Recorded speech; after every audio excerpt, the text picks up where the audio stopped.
Shri Gurubhyo Namaha, children. Let us continue with anonymous functions. In Python, anonymous function is a function that is defined without a name.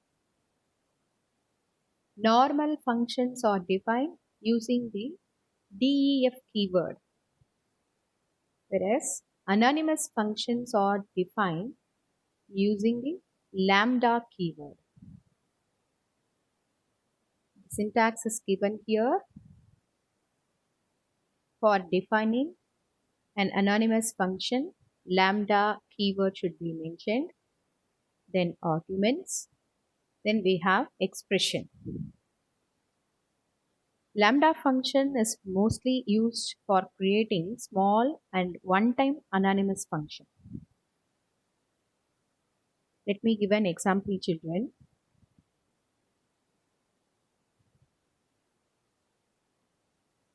As you can see here, lambda keyword is given. You are going to define an anonymous function where you have two parameters,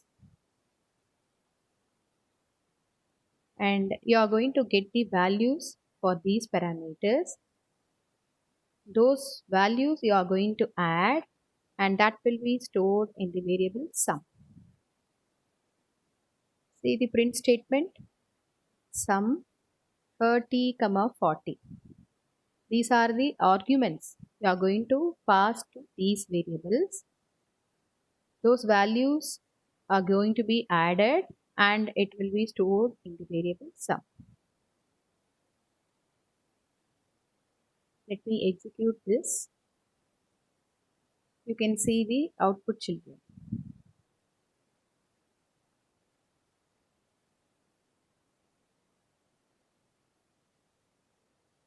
If you are going to pass the values 30 and 40, your output is 70. In the second call statement, you are passing the values minus 30 and 40. You can see the output is 10. So for defining a small one-time function where a name need not be given, in that case, lambda keyword is used for defining the function, and you are going to execute like this.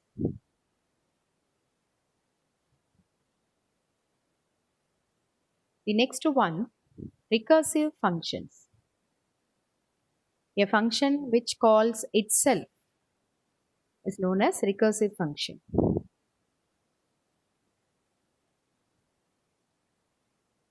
You can see an example is given here. Def is the keyword for defining the function. Fat is the name of the function, and only one parameter is given here. And you have function definition. A block is given. These two statements are function call statements. You are going to call the function with the argument.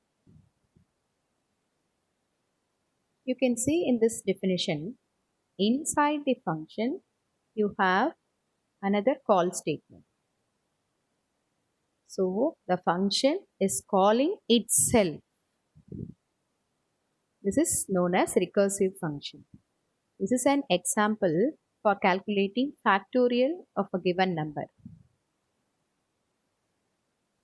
See this condition, if n is equal to 0, you are going to return 1 as the answer.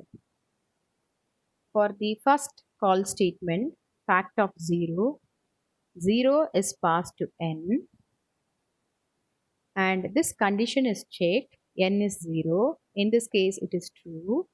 So your output will be 1. Factorial of 0 is 1. So this is called actually base condition. The condition that is applied in any recursive function is known as base condition. A base condition is must in every recursive function. Otherwise, it will continue to execute like an infinite loop. Just imagine if this condition is not given, this function is going to call itself repeatedly like this. It will never end. So, a base condition is a must. Let me explain with the second function call statement. Print fact of 5. So, for this call statement, we have the argument as 5. This 5 will be copied to n. What will happen for the first time? The condition is checked. N is 0. It is false. So else part will be executed. What is given in the else part? Return n asterisk fact of n minus 1. So what is n? 5 asterisk fact of 5 minus 1, which is nothing but 4. So again, you are calling the same function. So recursively, you are calling the function. What will happen for this call statement? 5 asterisk. This 4 will be passed to n. And here this condition is false. So return n into fact of n minus 1 will be executed. So here 4 into fact of n minus 1 nothing but 3. Again you are calling the function. So for the next time it will become 5 asterisk 4 asterisk 3 fact of 2. Fact of 2. Again the value of n is 2 here. Another time this will be executed like this. 2 asterisk fact of 1. When it comes here, n is 1. So we have 5 into 4 into 3 into 2 into 1 into fact of 0. Okay, when it reaches this condition, when it comes for the next time, you are going to return 1, which means all these things will be multiplied. You will get the value output as 120, which is nothing but 5 factorial. Is it clear, children? So this function is called as recursive function because the function calls itself. Let me give an example program. The same program I have given here. Fact of n. If n is 0, this function is going to return the value 1. Otherwise, you are going to call the same function with n minus 1 as the parameter. So till it reaches 0, this is going to be executed repeatedly. N into n minus 1 into n minus 2 into and so on. And we have two function call statements here. Fact of 0, fact of 5. Let me execute this. You can see, children, fact of 0, factorial of 0 is 1 and factorial of 5 is 120.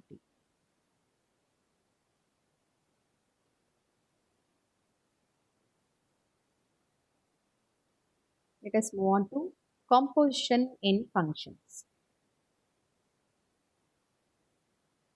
The value returned by a function can be used as an argument for another function.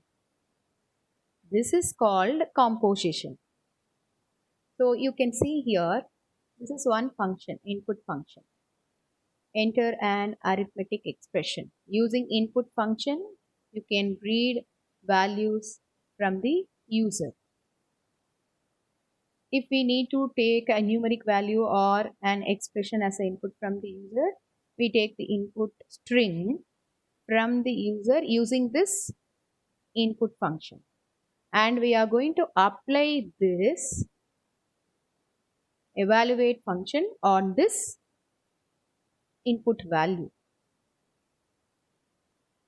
For example, if you are going to enter an arithmetic expression like 2 plus 3, this will be evaluated by this function and that will be stored in n. When you print the value of n, you will get the result. You can read any arithmetic expression or any value from the user through this function that is given as input to this function. So the value returned by a function can be used as an argument for another function. So this is known as composition in functions.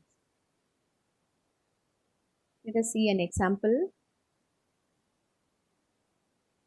Here the same thing I have given children. Enter an arithmetic expression. You are going to give an expression that will be evaluated by this eval function. Let me execute this.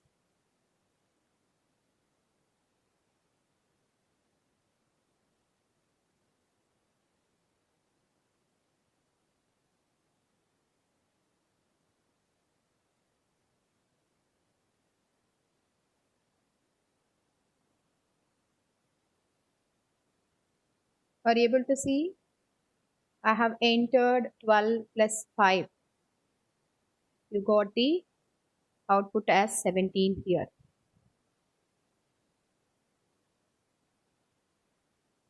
So whatever we have entered for this input function, that has been evaluated by this function.